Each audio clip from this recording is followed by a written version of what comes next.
Welcome, everyone.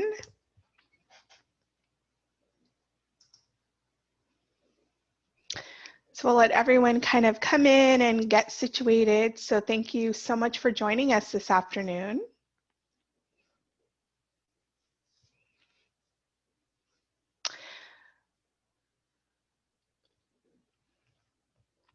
I know some folks are still connecting to the audio, so I'll give them just a minute to do that.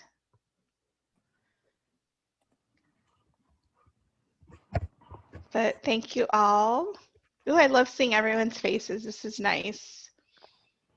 I really miss our in-person events, so it's nice to see some fresh faces here today. So thank you all for joining us. So I want to welcome you to Strategies TA's webinar, The Challenges and Strengths of Child Abuse Prevention in Rural Communities. And we are so happy to bring this to you today. This is brought to you by Strategies TA in collaboration with the Child Abuse Prevention Center and the Children's Bureau of Southern California, as well as the generosity of the Office of Child Abuse Prevention. So for those of you who may be using Zoom for your first time, I just wanted to point out some features that we'll be using today that are important. You are muted and it looks like your cameras are on, which is fine, but we are muting folks just to eliminate any background noise. You'll be able to be unmuted during our breakout session. So we're going to have a couple of breakout activities, and at that time we will unmute you so that you can have discussions with your peers that are here today. As you can see on the bottom, there is a chat function, and that is where you can communicate with us. So if anything comes up or there's any questions that you might have, please feel free to put them in the chat. If something with our speakers today or anything we say resonates with you, you can always use the reaction buttons. So you can give us a thumbs up or a smiley face. We like to see those as well. So feel free to use those. Today's presenters, we're so honored to have them here with us today, are Dawn Arledge, the Executive Director for the California Center for Rural Policy at Humboldt State University, and Cindy Sutcliffe, the Chairperson for the Humboldt County Child Abuse Prevention Coordinating Council. In just a minute, we'll learn a little bit more about these two presenters. But first, I'd like to introduce you to our team, who is here today to help support you. Anvi Din, our event coordinator, is providing technical support. I'm your facilitator today. My name is Lydia Marquez. I'm a senior technical assistance specialist. We also have Rosalind Dong, who's also a senior technical assistant specialist here today, providing support, as well as Sarah Lacroix, our co-director for Strategies TA in the Southern region.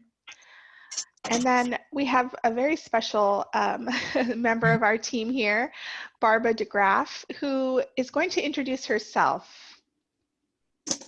Hello, everybody. Welcome. Welcome to the webinar. We're real excited to be launching our Rural Communities Learning Exchange, and I'm Barbara DeGraff. Some of you may remember me from Strategies 2.0, where I was honored to host 4 learning communities every year, and I worked in the Sierra region of the state of California. And now my job is to work again in the Sierra region, but focused on child abuse prevention planning. So I'm the technical assistance specialist from the Child Abuse Prevention Center in Sacramento, and I provide services to many counties in our Sierra region.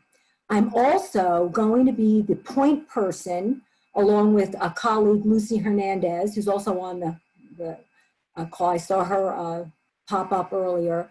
We are going to be coordinating the Rural Communities Child Abuse Prevention Planning Learning Exchange cohorts. Next slide, please. Before we start talking about the learning exchanges, I just wanted to share with you the 5 core values that we are using to guide our work in strategies technical assistance.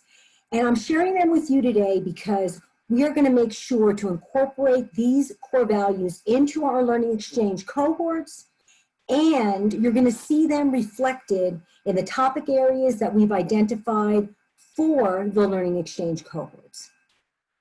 Go to the next slide. So you may be asking, what is a learning exchange cohort? So a learning exchange cohort is an in-person or virtual, and for us in the time of COVID, we will start out virtual and maybe hopefully someday be able to go to a hybrid model. But it's a group of people that come together who share a common concern, problem, passion, or interest. And they come together to fulfill individual and group goals. A each cohort will have a clear purpose and goals that are aligned with the mission of the Office of Child Abuse Prevention Planning Program. So they need to be aligned with OCAP's Child Abuse Prevention Planning and be a benefit to the learning exchange members. As the learning exchange cohorts progress, the members are going to support each other in their work, and hopefully we'll all be providing each other with inspiration and connection. For the rural learning exchange cohort, we're going to have 2 online sessions in the next 6 months. And for each cohort that we'll talk about in a second, because we have other topic areas, they too will have in the next 6 months, by the end of June 30th, we'll have 2 online sessions. Our idea here is to learn from each other, hear about the latest trends in child abuse and neglect prevention planning from OCAP, from the larger field in California, and hopefully even nationally. For those of you that participated in the learning communities that we put on, those were regional at the time, but the thing that people rated as their #1 reason for coming to the learning communities and reason for coming back to the learning communities was the opportunity to network with their peers. So the learning exchange cohort concept builds on that, but it has a few crucial differences. The target audience for the learning exchange cohorts is county child abuse prevention teams and others that are involved or interested in collaborating for systems level change to strengthen families and bring an end to child abuse and neglect in their communities. The learning exchange cohort is member driven. We are seeking members that can commit to attending all of the learning exchange cohort meetings, or at least do their best to attend as many as possible. That's what will really create that sense of community that we're seeking. The focus is going to be on child abuse prevention planning, but the subtopics will be determined by members, and they'll identify specific areas where they want to dive deeper. We want to learn from each other. We can bring in subject matter experts, but our goal is to really highlight the wisdom that we have in the room and learn from each other. And it's even possible that members, based on their interest, because it is member driven, we might even engage in a project together, work on something related to, say, asset mapping or some other child abuse prevention planning effort. Okay, next slide, Lydia, please. So these are the other learning exchange topic areas, and these all were identified by folks that attended our November Strategies Technical Assistance Kickoff. So we had a webinar back in November, and among all the things that we do in the Strategies TA program, we talked about our learning exchanges, and these 5 areas were identified. So we're going to talk today, this is the kickoff for the rural communities learning exchange, but other topic areas identified were equity, child abuse prevention in the time of COVID-19 and beyond, because we know there's a lot of healing that needs to happen once we're post-pandemic, hopefully soon, and building community resilience and community engagement. For each of these topic areas, we're going to be having a kickoff webinar, and you'll hear about our next webinar that's going to happen at the end of January. So for the rural collaboration for prevention, these were the subtopics that were identified. So first folks said, we really want to focus one of our topic areas on rural areas. And then they came up with, the folks that were in attendance came up with these additional areas. And I think for those of you working in rural communities, you'll say, these will resonate with you. Reaching remote and isolated families, power dynamics and politics, working with less, resource limitations and development, stigma and services, building trust with families, and wearing multiple hats. Because as we know, folks that work in rural communities, we're very resource limited and we do all wear multiple hats.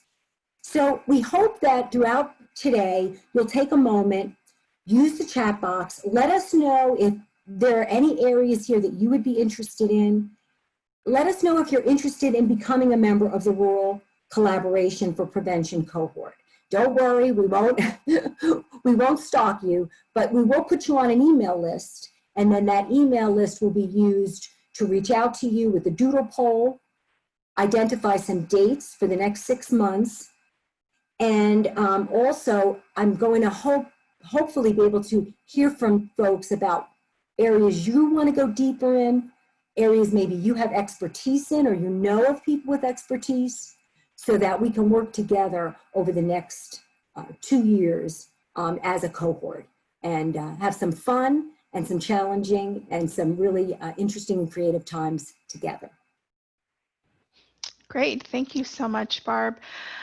We will have an opportunity to answer questions that you may have about this learning exchange cohort towards the end of our webinar today. So we will be available, and we will also have a Survey Monkey that will go out at the end of this webinar so that you can give us, you're able to let us know if you're interested in pursuing this particular topic more. So lots of opportunities for that today. All right, so I want to introduce our first speaker of the afternoon, Dawn Arledge, the Executive Director of the California Center for Rural Policy at Humboldt State University in Arcata, California. Hopefully I'm saying that correctly. She has a bachelor's degree in sociology from Fort Lewis College in Durango, Colorado, and a master's degree in sociology from Humboldt State University. After graduate school, she worked for 4 years as a senior research analyst for the Center for Applied Social Analysis and Education, a research and evaluation institute at Humboldt State University. In 2006, she joined the Healthy Communities Division of the Public Health Branch for the Humboldt State County Department of Health and Human Services, where she worked for the next 7 years. She then joined CCRP in 2014 as the Director of Health Research, and then became the Executive Director in July of 2020. At CCRP, she has worked on multiple research and evaluation projects that focus on the health and well-being of rural populations. She is focused on topic areas such as children's oral health, tobacco and other drug prevention, suicide prevention, building healthy communities, access to healthy foods and physical activity, preventing adverse childhood experiences, promoting resilience, and improving service delivery to vulnerable populations. So I'd like to present Dawn Arledge.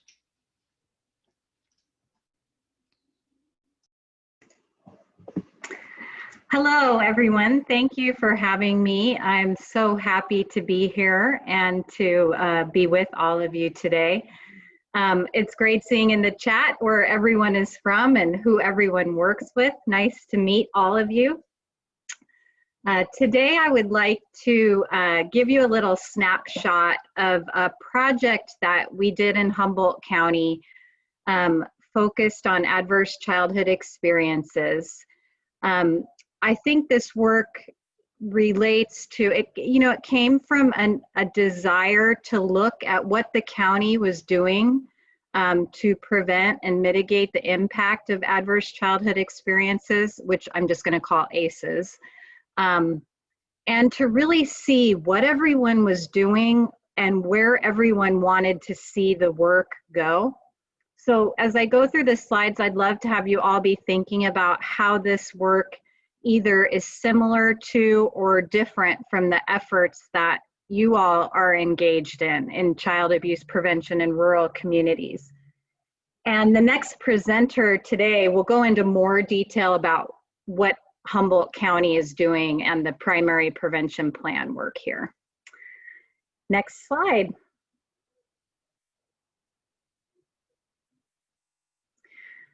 The study that we did had two primary components to it. The first was key informant interviews, and the second was a review of secondary data. So I wanted to talk first about the key informant interviews that we did primarily with service providers and people working in organizations that were involved with the ACEs work. So, you know, there were 4 areas, topic areas we looked at. We asked people about their current understanding of ACEs, their current ACEs related efforts, and then their vision for evolving or shifting the work, and then what they wanted to see happen in the future. Next slide. So I'm going to go right to the good stuff, the key findings. What we learned was that for current understanding of ACEs, essentially people knew a lot about it. A lot of people had been to trainings. There was definitely a shared base of knowledge among the people we interviewed. And the other kind of common theme that emerged there was a shared concern and urgency that people wanted to be doing this work. They wanted to be trying to move the needle to prevent ACEs and mitigate the impacts from ACEs. When we talked to folks about their current efforts, the first thing we found out was there was a lot going on. A lot of people were doing a lot of things. However, the majority of the work was really focused on individual level change, which we'll see when we look at the spectrum of prevention and social ecological model in the next slide. But a lot of the work was focused on working directly with individuals, with families. A really interesting finding from this focus area was that there weren't very many partners that were actually collecting ACEs data or administering the tool, the 10 questions, the 10 ACEs questions.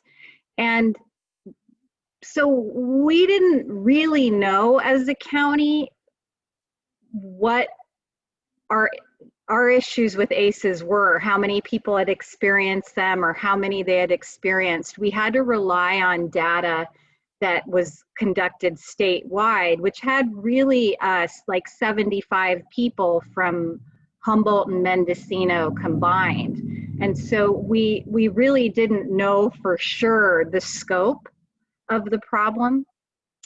The other finding here was that there weren't shared outcomes being tracked across agencies. So we weren't really together as a county around sharing our data, tracking similar data, and looking at outcomes.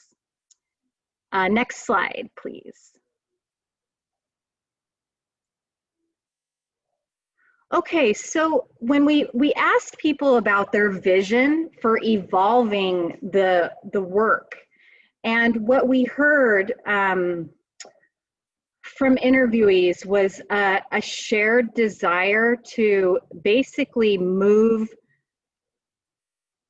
to do more than individual level work, but be moving towards system change and policy level work. There was a strong interest in continuing to build and enhance the partnerships across agencies and organizations, And then the word de-silo came up many times as wanting to try to get the work out of the silos that are sort of naturally created by the fact that there are different agencies, different organizations, different funding streams that sort of tend to push all of us into working in silos. And so there was a desire to de-silo. There was also a shared desire to really come together to look at common goals, collective impact, and deepening the work to create long-term change. And like I said before, kind of moving the needle on ACE's work. And, you know, how do we do that? What were people's vision for the future? Was wanting to engage the larger community. So some of the partners that weren't already engaged, like the general public, tribal communities came up in Humboldt as wanting to bring them more school teachers, people in the school systems. So expanding the community, doing the work. And people were also really interested in enhancing and expanding the work to build resilience and promote protective factors. So sort of that well-being, health and well-being, promoting health and well-being, that work needed to grow. And then kind of back to the de-silo comment was, you know, a desire to see more cross-pollination of efforts and shared indicators to measure impact. So you can see how these findings kind of melded together. Next slide. I'm going to go through this really quickly, but when we asked people about the current work, we found it clustered in these 4 areas. I already mentioned the individual level work, so through direct service, which is of course a vital piece of this, as is training for professionals that are working with children and families. There was a lot of participation in health-related coalitions and networks, and linking families to resources and referral. So this was a lot of where the current work was clustered. Next slide. So we used both the spectrum of prevention and the social ecological model to analyze the current clusters of work. And that's, I put both these models up there. You've probably all seen them before, but essentially, there was the shared desire to, if you look at the spectrum of prevention, to do more work at the organizational practice level and influencing legislation and policy. And of course, a recognition that we need work at all levels of the spectrum. But there was, and then the promoting community education, I think, was also one of the areas where our interviewees wanted to see more work. But this was how we analyzed and clustered the current work in that study. Next slide. One of the things we did was sort of put together a list of some of the innovative, promising, and evidence-based approaches that were happening. And I share this list knowing that probably many of the counties on the call have some of these programs in place and know about them. I'm not going to spend much time talking about them, but the trauma responsive environments everywhere. In the schools, they were doing the multi-tiered systems of support and the PBIS projects. Differential responses, of course, through the social services branch, through child welfare. The Healthy Moms program that was out of the Department of Health and Human Services. Nurse-family partnership, safe care with public health, and First 5 was engaged in play groups and work around infant, family, early childhood mental health certification.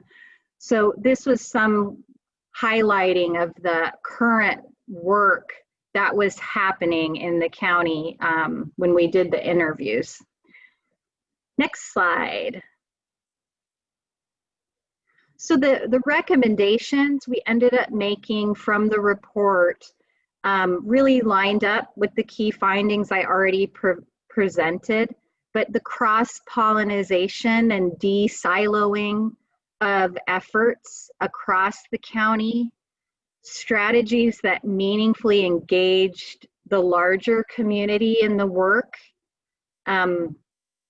assessing the gaps and opportunities around building resilience and protective factors and programs and organizations that do that work at that level, clarifying shared benchmarks and indicators related to ACEs and having a county-wide plan.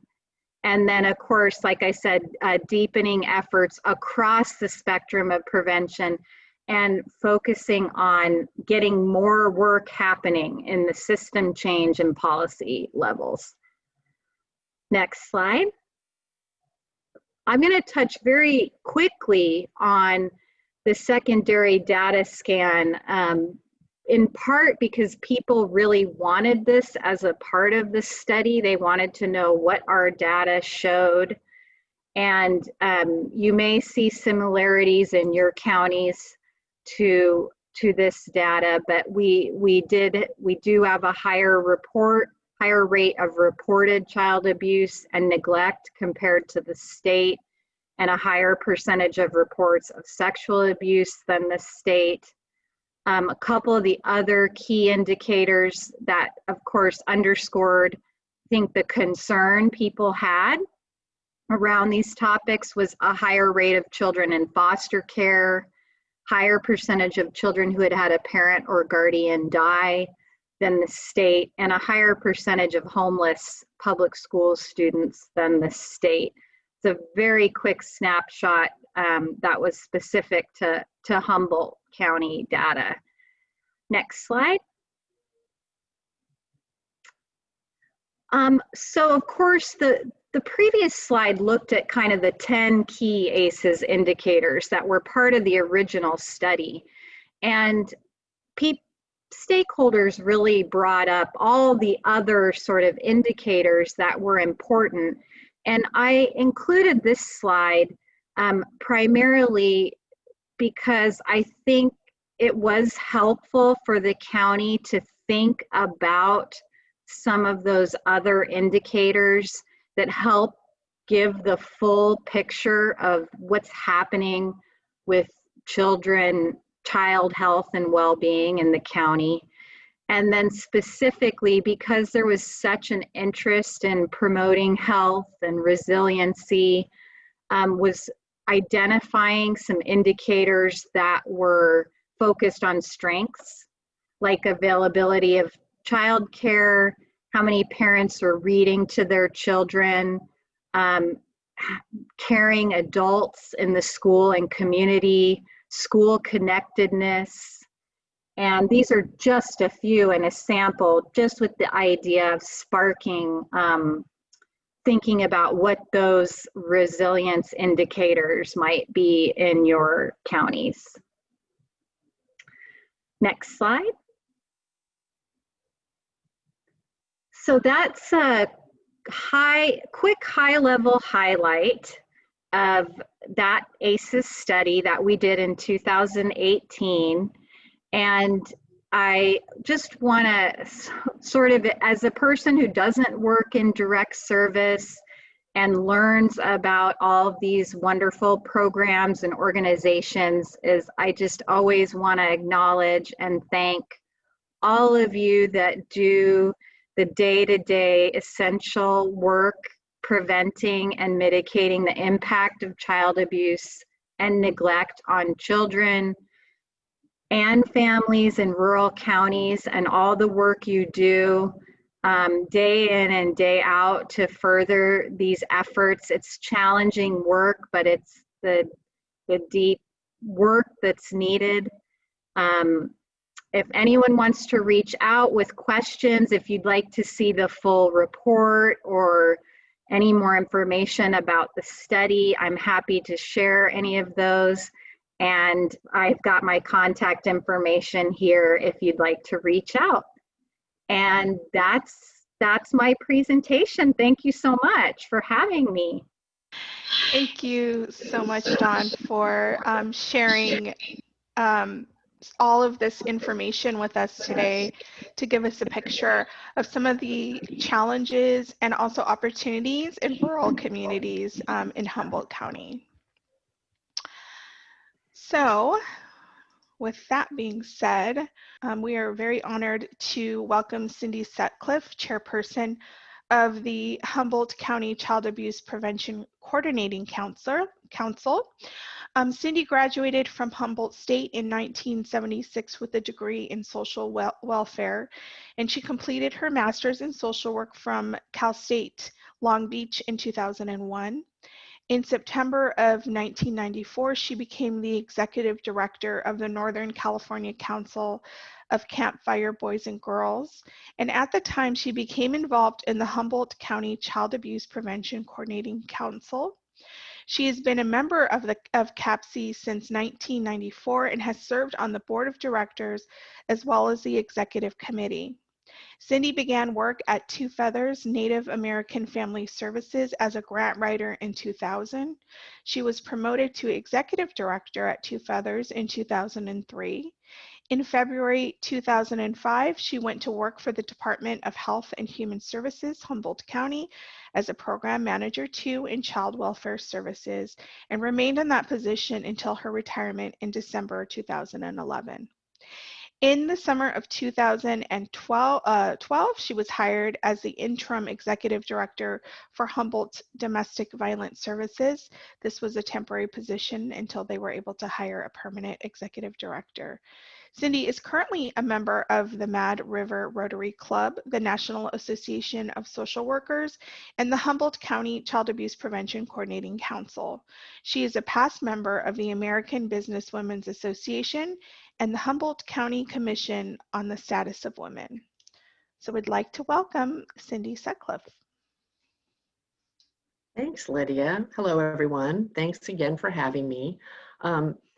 I am from Humboldt County. I wasn't born and raised here. I grew up in Sacramento. I came up here to go to college and stayed, basically. Humboldt is a large county geographically. We've got over 4,000 square miles, but we're very, very small in population. We don't have a lot of people, over 135,000, but the majority of them are in the Eureka, Arcata, McKinleyville, Fortuna, Ferndale area. We call it the Greater Bay Area, which is kind of a joke, but that's what we call it. With this large geographic area and this small population, our challenge is not having a large pool of services and agencies. We do have services, we do have agencies, but we also don't have a very large pool of individuals to work on child abuse prevention plans. A lot of the folks wear multiple hats at the agencies that they work at. So you have the same people at the table almost regardless of what the issue is. The strength in this is that you get to know everybody, which is a good thing, because then you have those personal links that you can connect with when you start developing your child abuse prevention plan. I think we can go to the next slide, please. I had a point in time snapshot of child welfare cases in Humboldt County. I did not include the emergency response.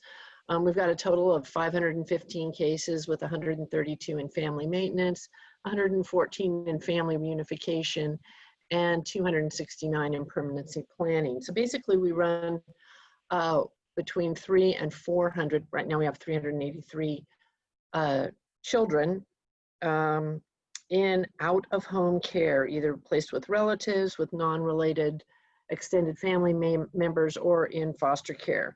And we only have about 27, almost 28,000 0 to 17-year-olds. So this is kind of a high number when you look at it from the perspective of parity in our population.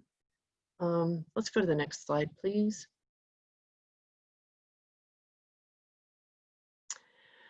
So Humboldt was one of the counties that went down to San Diego in 2019. We put a team together. We had a plan that we took with us. We were very excited, came back and started the process to create a child abuse prevention plan. We invited everyone to the table and subsequently wound up discussing everything in Humboldt County that could possibly be considered as an indicator or a cause of child abuse. And it was a little bit too much for our group. One of the things with having not a lot of folks in the county is we did have all the agencies present at our meetings, every single one of our meetings in 2019, but the person coming would change. And if you're from a small rural county, it wasn't necessarily that there was a change in position, which does happen, and that's devastating, but rather that individual couldn't make it, so they'd send somebody else. So we didn't have consistency in the folks that were at the table, which was a huge challenge. It was problematic. You had to go over the whole process again. Sometimes you'd move from point A to point B in a series of 3 meetings, and you'd have somebody at meeting A, and then they'd come to meeting C, and they'd want to know, well, how did we get here? Because they missed, the 3rd meeting, somebody else, the middle meeting, somebody else came on their behalf. As I said, we also took on everything. We looked at consolidating 5 existing plans into one comprehensive child abuse prevention plan. I think the strategies were all good. Having everybody at the table is extremely important. Taking what you already have and making something more out of it, good idea, but it was overwhelming. So in late 2019, we decided to disband with the idea that we would start up again in 2020 and focus on just a primary prevention plan. And that's what we did. We sent out invitations. The Child Abuse Prevention Coordinating Council took the lead on getting the team together. We sent out personal invitations to Child Welfare Services Director, Changing Tides, which is a child care and family social services agency, the Humboldt Network for Family Resource Centers, and the California Center for Rural Policy. Those were the 5 initial team members. It took, we kept it small because it took us literally almost 2 months to be able to even come up with a day and time that everybody could meet. And we insisted that it be the directors of these particular organizations, because those are the ones that know what their resources are, they know where they're at.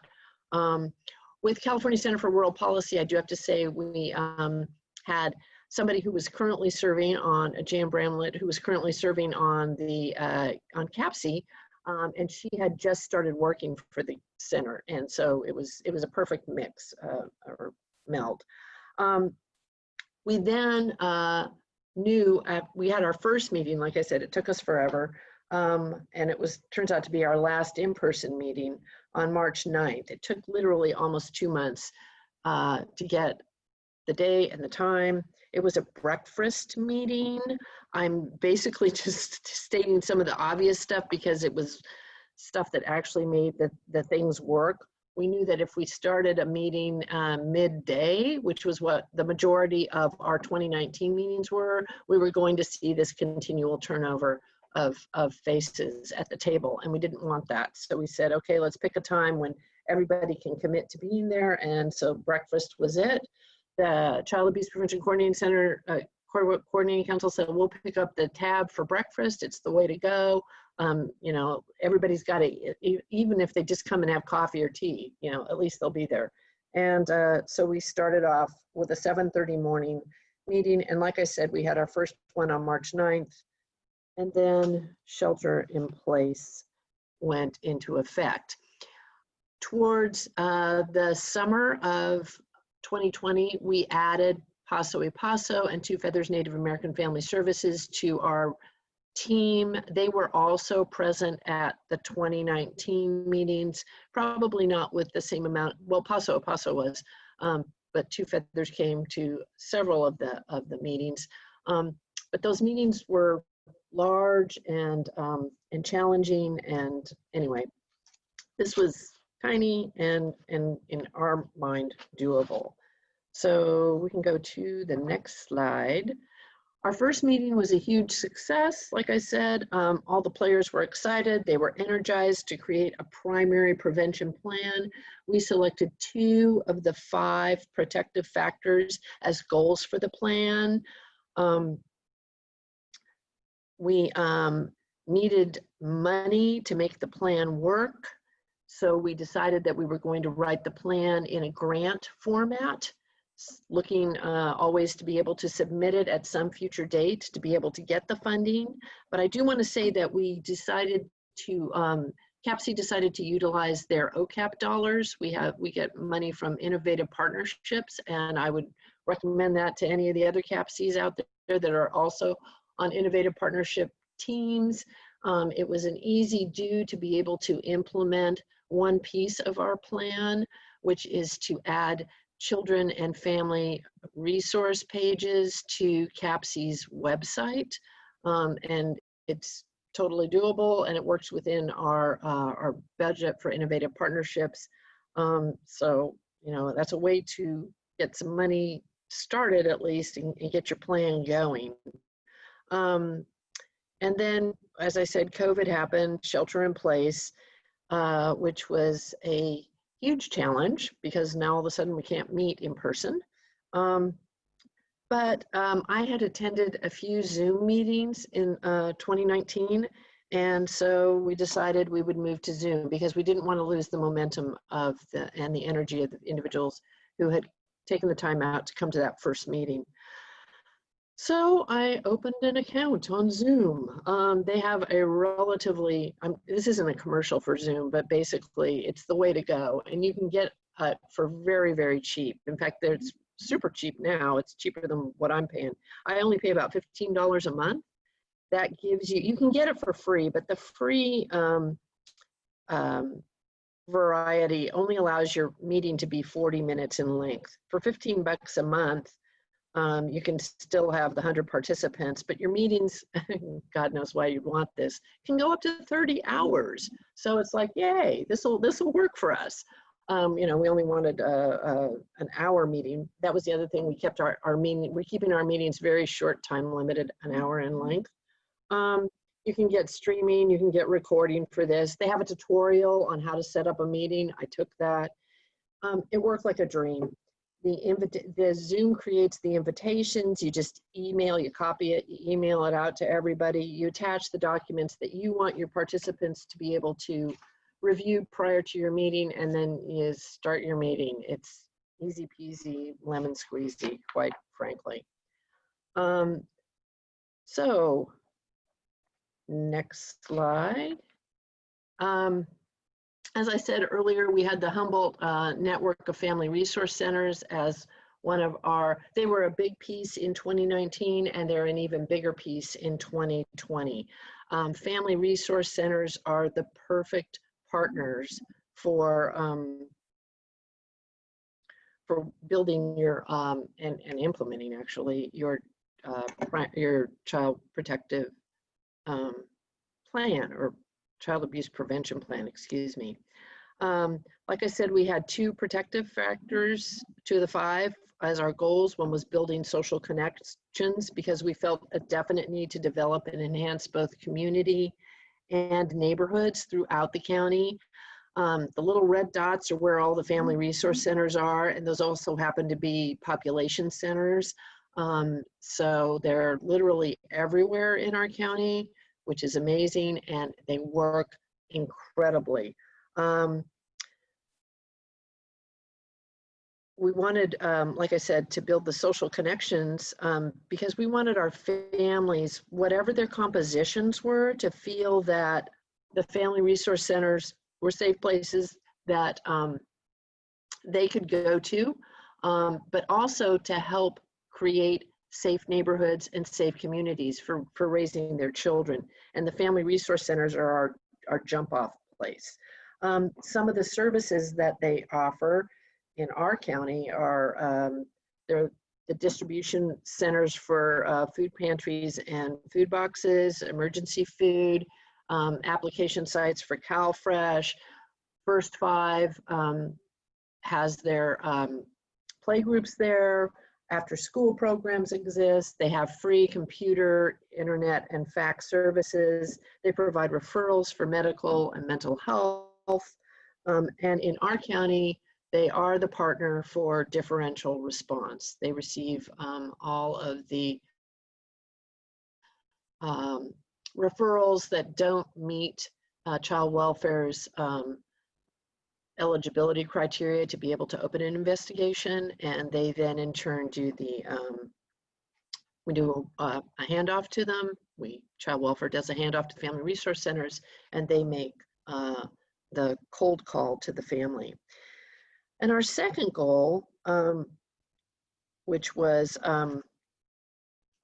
to increase child development and parenting education, was a logical place for the family resource centers, for that to occur at the family resource centers.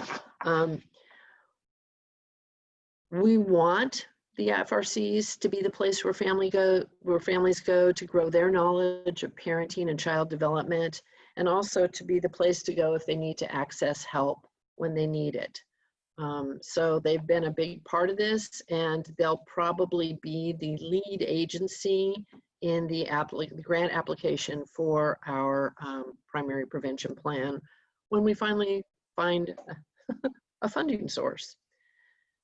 Okay, so then our next slide. As a large county with a small population, the strength is knowing all the players, but the challenge is you might not have the resources within your county to be able to identify those things that communities view as necessary in order to be able to prevent child abuse. And also, you might not necessarily have folks who have a shared vision of how that might be. From strategies, we utilize strategies a great deal in 2019, and we're using them again in 2020. We learned about the 90 by 30 project out of the University of Oregon in Lane County. And we looked to that program to be able to provide us with the process that they went through to be able to take the pulse of the community, both on their view of their responsibility to end child abuse, the pulse of the community on their knowledge of what primary prevention programs and activities existed, which is what we're going to be doing here in Humboldt County. And then we're looking to also see how they went about advertising and messaging the existing services, as well as any new services that they might have put in place to support child abuse prevention. 90 by 30, for those who aren't familiar with it, is a project to reduce child abuse by 90% by the year 2030. It's a huge endeavor, but they are extremely open to sharing everything that they've learned so far. They've been working on this project since 2017. And also any tools and resources that they have. We are going to take their lead and break our county up into geographic locations, and then go out and create or have focus groups. We're going to call them circles of inquiry, to find out what those communities already see as being primary prevention in their community, and what those individuals and communities think that they need more of to be able to reduce child abuse within Humboldt County.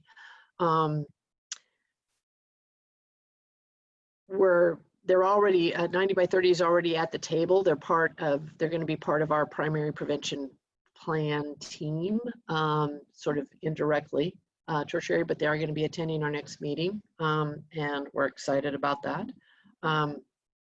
Being able to pick their brains and utilize their experiences, and hopefully not have to experience any of their setbacks, if they had any, but rather, skip that part, will be good.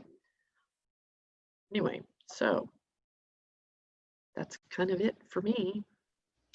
Great.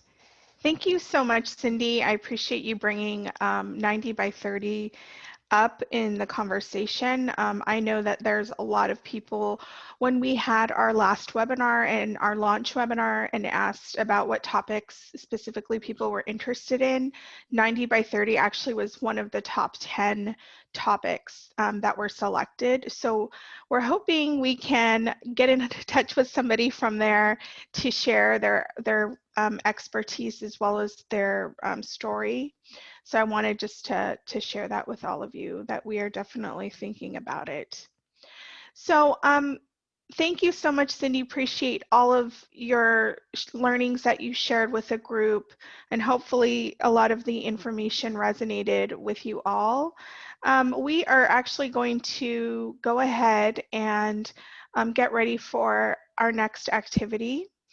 And we know that there's some issues with the Google Docs, so I think what we're going to do is just go ahead and skip doing that for now. And what I'd like you to do is just put answers to these questions in the chat. So what we'll do is go ahead and start with the first question, and that is, how are you engaging family resource centers in your area? So how are you engaging with family resource centers? Go ahead and just put it in the chat box, because we'd like to hear.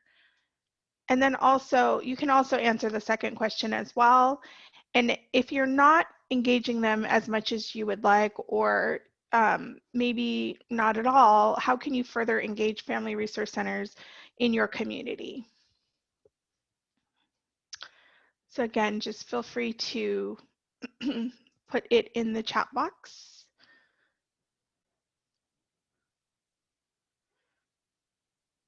All right, so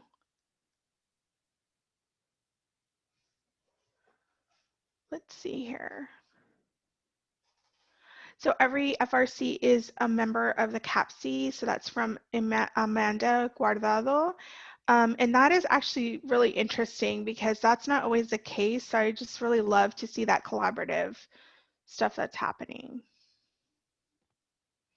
So Katie Keith has mentioned that in Yuba County that they need more FRCs, and we like to see that. And as Cindy shared, even though Humboldt is considered a rural county, they have quite a few. So not all counties have FRCs. So I'm curious to know, what would it take to get an FRC in your community? How can maybe some of the other FRCs that we encounter can help support that for counties that may not have them yet? So Cassidy mentioned most of our family resource members are part of our Child Abuse Prevention Council. So that's great. It's great to see that collaborative effort happening. And it looks like some of you are using FRCs for clothing and food distributions. They are a vehicle for sharing communication about programs and services that you're offering. Lots of great information and ideas. So it looks like there's a lot of collaboration in many counties of the FRC and the CAPC, which is the Child Abuse Prevention Councils. So Elizabeth shared that El Dorado County only has one FRC. So I'm wondering about some of our counties that don't have FRCs or only have one. I'm wondering, how they can partner with existing FRCs to get support around either expanding or perhaps even looking at ways to get FRCs into communities. So that may be, I think, a really good area for us to look at as well in some further learning. So it looks like a lot of people are including their FRCs in their CAPC meetings, which is great. And I know that we really love to see FRCs partnering with CAPCs to really be a resource in the fight against child abuse. All right. And David Dooley just mentioned that, FRCs can put some of the bumper stickers his organization makes on parenting tips. So that's a way to really get out the word to families. And then Janki Patel, who I have the great pleasure of knowing, just mentioned that they do not have a solid plan to engage FRCs, but that they are starting to brainstorm to better know and engage them. So I love that you're thinking about this.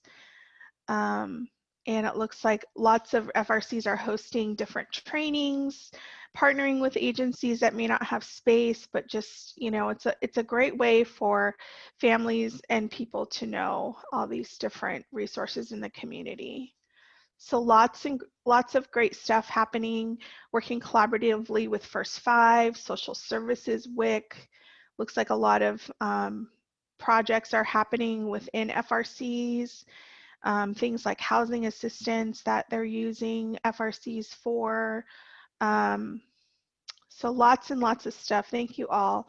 I'm actually going to record this information so that we can have it in order to really sort of look and see how we can further engage family resource centers in prevention planning. So it looks like lots and lots of great information. And so I'm really excited to hear this. And it sounds like even getting folks to engage with FRCs and partnering with people like in local churches, food banks, things like that. So I know that my engagement with FRCs has always been as a support for not just concrete supports for families, but also things like parenting support, parenting classes, education. I know that my local FRC has Zumba classes, so that's always exciting. I know we have several families that love to go there, so that would be great. And then if anyone would like to share their sort of experience with FRCs, we'd be happy to have you share as well. I'm sure you're getting tired of my voice by now.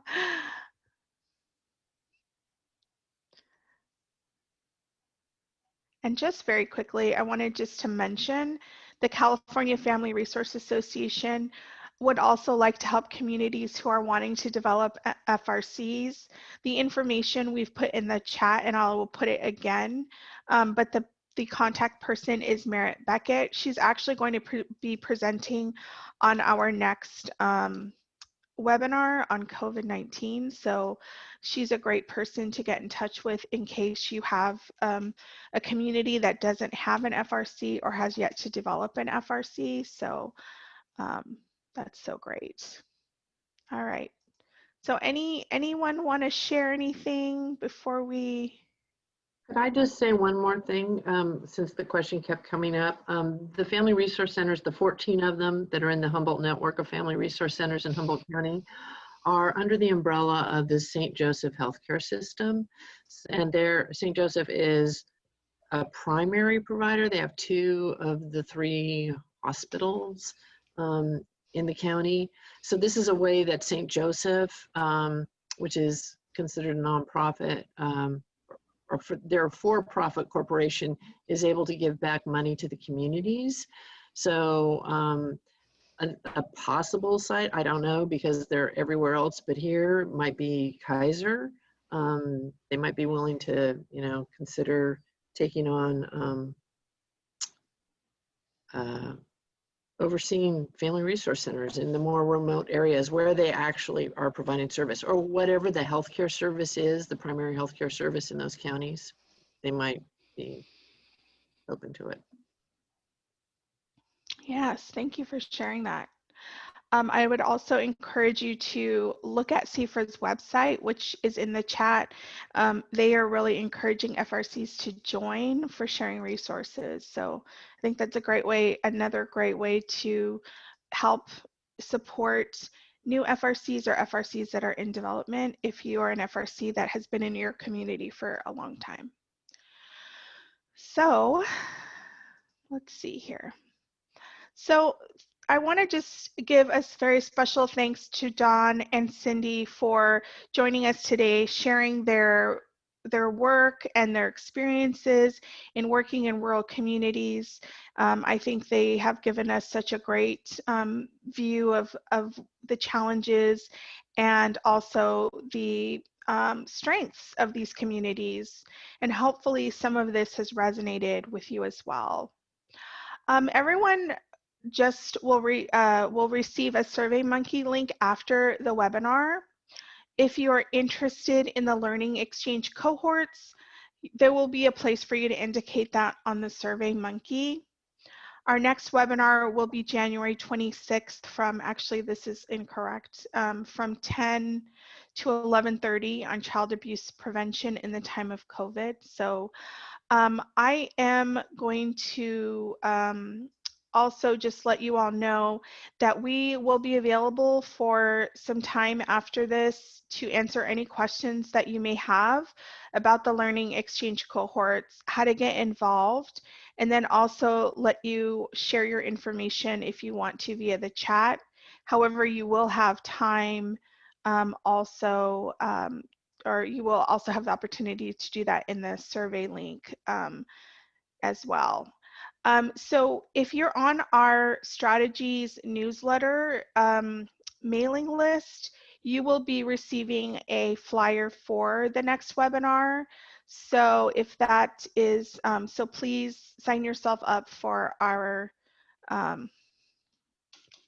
newsletter. It's strategiesca.org. And I just put that in the chat there. And again, it's from 10 to 11:30. Unfortunately, because this is not a training, we do not issue any certificates for this or for the learning exchange cohort. So just so you know, but if anyone has any further questions that we can help you with in regards to the learning exchange cohorts, please feel free to hang back and we will be available to answer those questions.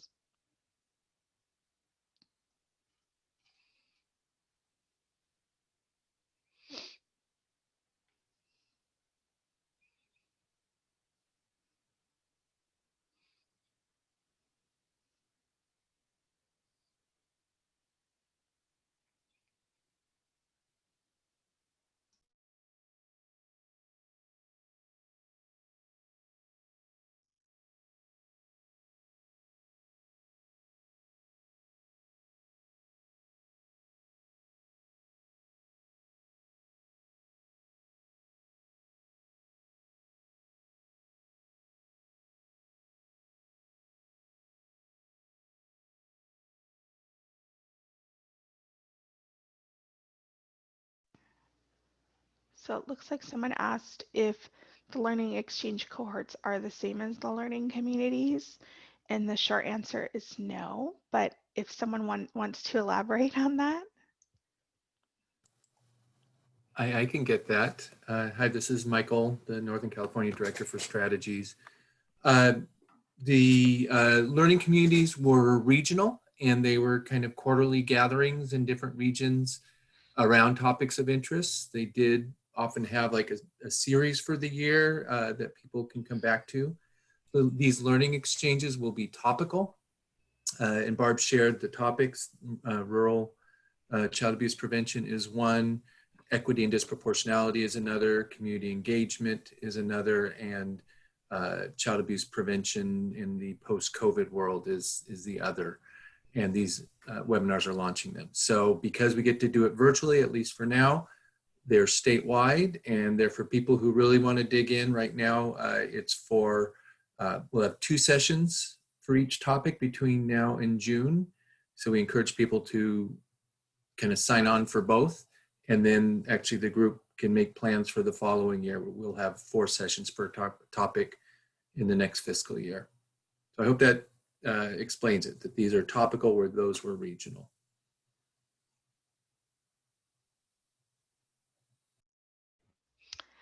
All right. And again, if you're interested, you will get a follow-up survey link. And also, if you're not already subscribed to our mailing list for our newsletter, I would suggest going to our website and also signing up for that so that you're not missing anything. So.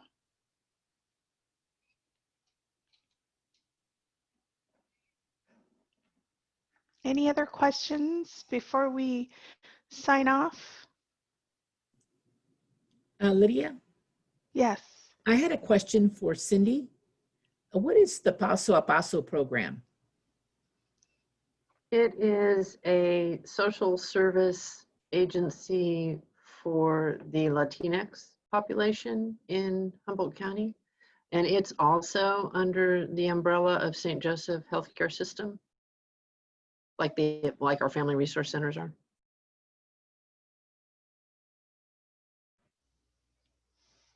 Great. Thank you. Thank you for the question, Vicki. Any other questions before we close out? Either on the topic or even, One more question for Cindy. sure. What does this group exactly do? Paso a Paso. Yes. You know what? I have to go to their website. I know that they do referrals. They also act as they do interpretation.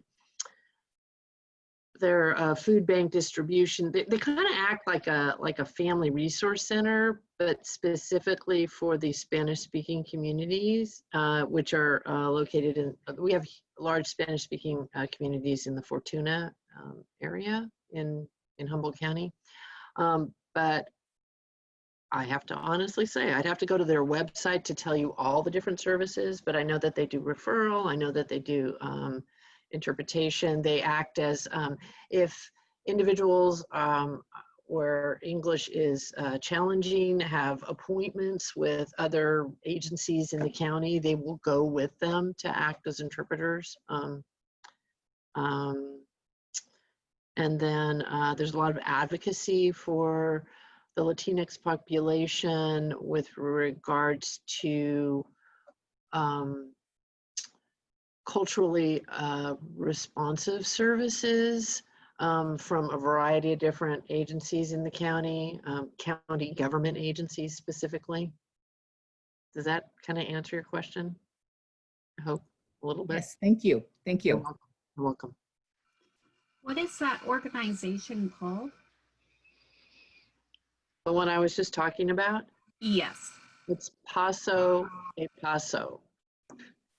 Paso, P-A-S. like PASO. It's like friend to friend. Okay. Alrighty. Interesting. That's the name of my town. It's Paso Robles. And so I was like, Oh, am I hearing? That's right. Thank you so much. sure. Hi, I think paso, it also means step in Spanish. So step by step is what it sounds like that would translate to, maybe? Yes, thank you. All right. Any other questions? any other folks might have?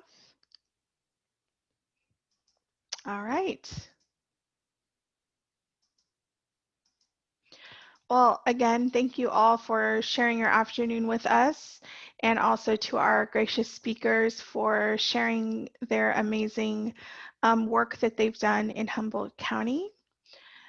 This recording will be available on our YouTube channel, and so you can always go back and check it out. You'll also receive, again, the follow-up email with the survey link, and also you will be able to sign up for our newsletter to get more information about the Learning Exchange cohorts.